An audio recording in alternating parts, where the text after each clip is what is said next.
Hello mga ka-trending, welcome back to ZK Trend. Kagabi nga ang last taping day ng Can't Buy Me Love, teleserye nga ni Donnie at Belle. Marami nga mga taga-suporta ni Donnie at Belle ang talaga namang nalungkot sa pagtatapos nga ng teleserye na ito. At syempre, maging mga cast ng Can't Buy Me Love ay syempre ay malungkot rin sa pagtatapos nga ng kanilang teleserye.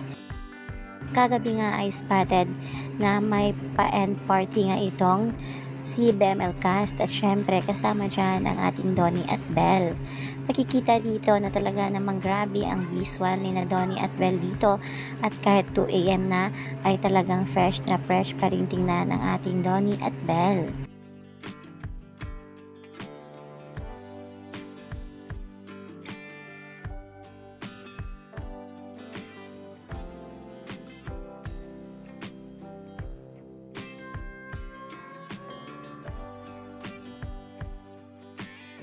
Nirepost naman ni Donnie ang post na ito ni Alora na nilagyan pa niya ng caption na pamilya. Paniguradong miss na miss ni na Donnie at Belle ang ilan pang cast ng Can't Buy Me Love dahil 8 months ang mga itong nagsama-sama.